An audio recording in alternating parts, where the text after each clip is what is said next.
Hi everyone, my name's Lily and I'm the book reviewer behind Utopia State of Mind. Today I'm going to be sharing with you my February favorites. So let's just start off with how was February? February for the shortest month was a busy month, but March will be even worse.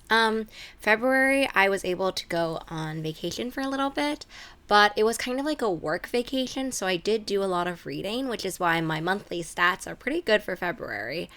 But it was always that thing. I feel like if you've been a follower for a while or a viewer for a while, you will know that for me, vacations are very stressful because it's stressful to prepare for a vacation.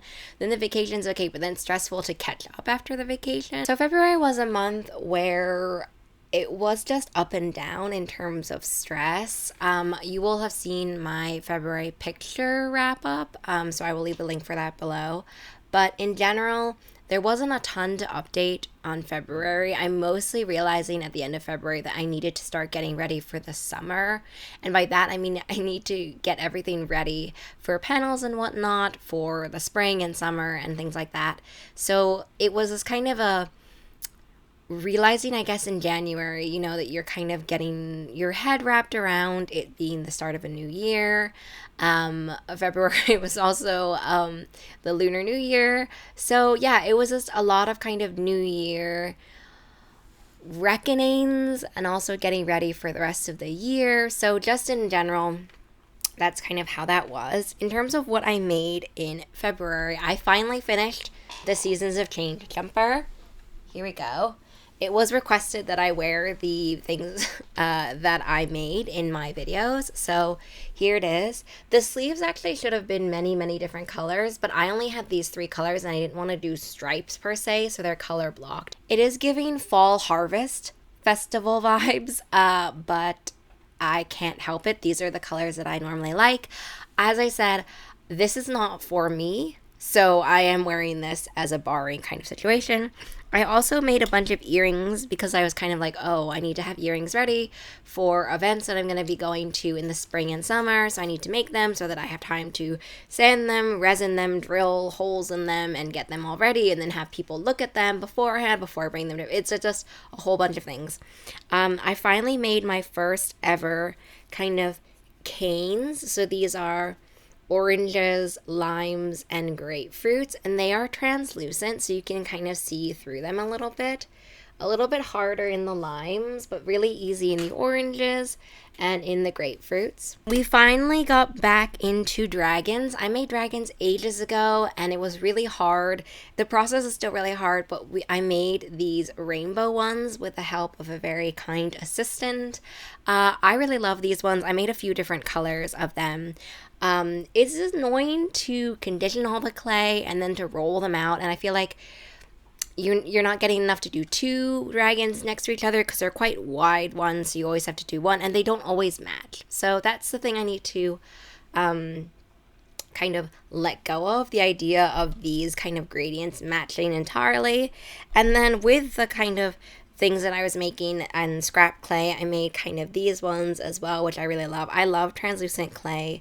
These ones you can also see a little bit through, and I haven't resined them, but they're going to look really good. But anyway, those were the things that I made in February, and let's just get to the books I read in February. I read a ton of backlist books and sequels, so you all should be very proud of me. But here is this giant stack of books that I read.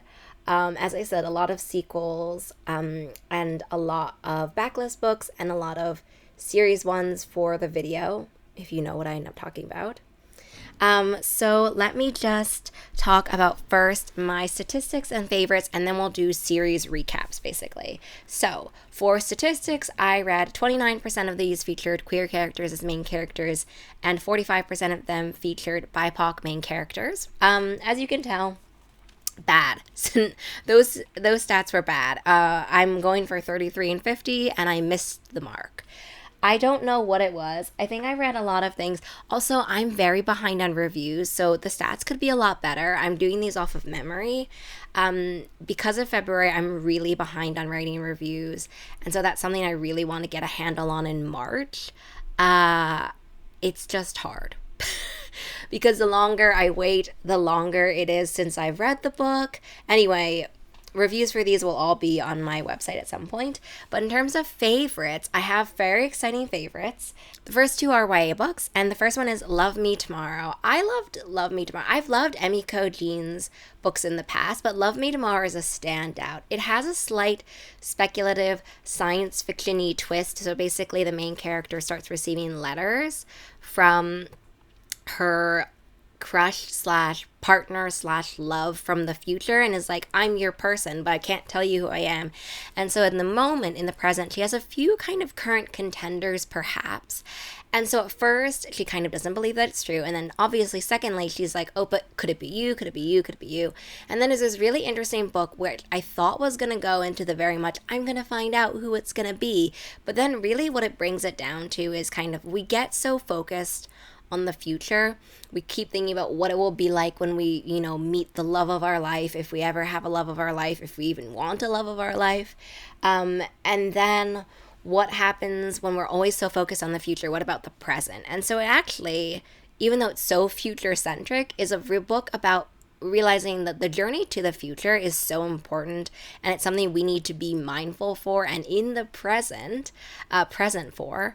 And so if we keep thinking about the future, if we keep letting that be our only thought about these potential lives, these potential decisions, all of these different things, we will never actually live in the present and we'll never enjoy it. So honestly, we might not even get to that future that we want. So Love Me Tomorrow was so beautiful and so emotional as well. That's why it's one of my favorites. And the second one is Right as Rain, which is also super emotional with a speculative fiction twist as well. Basically, the main character, she is struck by lightning, and ever since that, she has this kind of, the weather starts reflecting her emotions. She almost has kind of her own personal rain cloud, if you want to think about it that way. She also has depression, so a lot of it is kind of, one of the main themes is that looking at her depression and realizing that it is a part of her. There's this feeling that she has where she wants her depression to go away, but that's not the same as being happy. That's a huge theme in Right as Rain. I loved it so much, but also it's super swoony. The friendship is great. It talks a lot about emotional and parental abuse, which is a really hard topic, but it's discussed in a really beautiful way to talk about kind of how important it is to find our own voice and our own dreams, and to realize that we shouldn't put them on hold for anyone. So Right as Rain was one of my favorites. I've loved Tashi's books so much, but Right as Rain is my favorite Tashi book, hands down. I loved it so much, and I love that it's just a kind of a testament to all the books that have to come beforehand to make space and to make the ability to bring forth this kind of book as an author. And now we have two romance books, which I really loved. The first one is this one that I have here, and it is Late Bloomer. I really enjoyed Maisie's books in the past. Late Bloomer has to be my top 3. I don't know if it's my top favorite, but it's one of my top 3. I loved these characters so much. I loved Opal and I loved Pepper so much. They are two characters who are kind of struggling, but their opposites attract in a lot of ways, they're not enemies and they're not rivals. Basically, the story is that Opal wins the lottery. It's kind of ruining her life, as we see in a lot of lottery winners, but she decides to spend it all on a flower farm. Lo and behold, though, Pepper's grandmother has been running the farm. Pepper's grandmother died. So Pepper thinks she's going to just keep running the farm, except Pepper's mom has sort of sold the farm to Opal. So they're not enemies, but they're certainly not friends. They're not maybe rivals, I guess. They're super chill about it, I guess, once they sort of figure it out. And the idea is that Pepper eventually will kind of buy the farm back from Opal, but that's kind of all Opal has at the moment. So they have to kind of figure that situation out. But it's such a beautiful romance story in the sense that there's great character development and a really beautiful arc for both characters where they need to figure out their own personal journeys and how that brought them to this stage, and also the ways in which you can find someone who is so opposite from you in a variety of different ways, but they complement you and they kind of see to the core of who you are. I feel like a lot of people like the trope of opposites attract, but there can be a lot of fallout in that, in the way that they're, figuring themselves out. both of them are also neurodivergent, and so that is also an additional way that they need to figure out how that they can communicate, which is a larger theme obviously in all relationships, but figure out how they can communicate and also fall in love. And the next one is And Now Back to You, which is the second one in the Heartstrings series by B.K. Borison. It is the slew sequel to the When Harry Met Sally retelling, which I cannot remember. But And Now Back to You is my favorite. It's my favorite one because it definitely is a rivals to lovers, opposites attract kind of series. I love a man with a good list, and Now Back to You features that. It's about kind of rivaling meteorologists. They're on different like platforms. Like she is on the radio, or no, she's on the TV and I think he's on the radio. And so then their two organizations decide to pair them up to cover a snowstorm. But then, of course, force proximity snowstorms, you know what's going to happen. But I really loved how in this one you see, I love a good character development and character arc for this one. This was also dual perspective. Late Bloomer was also dual perspective. And you can really see these characters as individuals go on a journey and then come together and complement each other and also go on a journey. So I really loved that. Also, I loved the side characters in And Now Back to You. I also loved that we got to see them from the first one as well. I think it was Late Night Caller. Is that what it's called? Wait, no. This one is When Harry Met Sally. The other one is Sleepless in Seattle. I've not really seen When Harry Met Sally, so I cannot testify to that. But I also really loved the meteorology speak. It's something that I didn't really know I'd be interested in until I was interested in. And so that was a really kind of fun romance. I've already gotten a copy for my mom. And the last one comes out later this year. I got to read a very, very early copy of The Thief and the Traitor Blade, which is a sequel to The Second Death of Locke. And oh my god, it was so good. It brought me on an emotional journey. So basically, we have a character. She is sort of like a spy, and she is, how much can I even say without spoiling it? Anyway, she ends up having to work with her estranged husband to kind of go on a mission to get details about this magical artifact. So I guess they're on separate missions, but also he's helping her on her mission. And it is set, obviously, in the world of Locke. And don't be afraid. You will see the characters of Locke. You gotta trust the process. This one brought me on an emotional roller coaster because Noor, at some points, you're not going to like. And that's okay, because Noor has a lot of things to learn. Basically, if you've ever had a character or ever had a time in which you found yourself tied to an organization, to a family structure, and you're kind of like, this is my main character trait, I need to be loyal to this. They love me, even though they're hurting me, but they say that they love me, even though they're not a great partner, organization, friend, boss, family member. This is kind of it for me, and I need to be loyal above all else. And then you have this moment where you're kind of like, but do I? Do I owe my allegiance to this nation, to this country, to this organization, to this family? Like, is that all I have? Do I owe my allegiance to them? Or do I exist separately and are able to realize that that one obligation, that one loyalty does not wholly define me? This is it. Like, this is the book. I love the estranged husband angle. I love the time jumps that we have between them to really see what went wrong, to dive into the nitty gritty of who done who wrong, what did each other do. Like, it is juicy, it is emotional, and it's also just so fun in a lot of different aspects. I love the interchange of Friends and Lovers, Second Death of Locke, but this kind of lovers to not lovers to maybe lovers, this kind of, they hate to love each other, like truly down to the marrow of the bone. They hate to love each other. That is this. So they're different vibes, but also it is so good. And like the way that it ties into the first book, so good. I was basically texting Tori while I was reading it and just like screaming all the time. It is so good. I cannot wait for it to be out. I cannot wait for the world to see it. Like, it just, you all know how much I loved The Second Death of Locke, and this sequel did not disappoint. Loved it. And just to give you a few more updates, I want to talk about the sequels that I finished and read in terms of going back to the video, which I will leave the link down below. But basically, it's about some series that I want to finish and read and keep talking about for the year. And I've done a really good job this month about doing that. So basically, I finally finished the Mead Mishaps, that time I got drunk and yeeted a love potion at a werewolf. This was so good. It's been a while since I've been in the Mead Mishaps and I've read them out of order, but this one has to be maybe my favorite. I loved the interchange. I loved this, so basically she eats a love potion and a werewolf, and the whole time the werewolf's kind of like, no, you're my fated mate. And she said, no, I threw a love potion at you, so it can't be real. And so this skeptic but believer interchange, and also there's always a mystery kind of element to this one. I loved the tie-in with the first one and the foreshadows for the third one that I've read, but that are coming up. So this was a great way that it's just tied into each other, and I really loved their character development.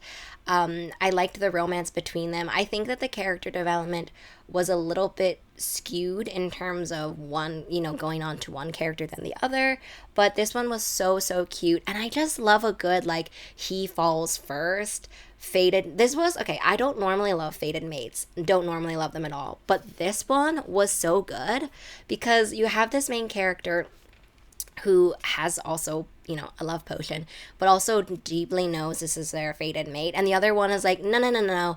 I don't think that we necessarily also should maybe be in a relationship because you're under the influence of a love potion. This can't be real, right? I don't always love a fated mate where they instantly are kind of like, oh my God, we're fated mates. This one, this is my speed. This is my style. I loved it so much.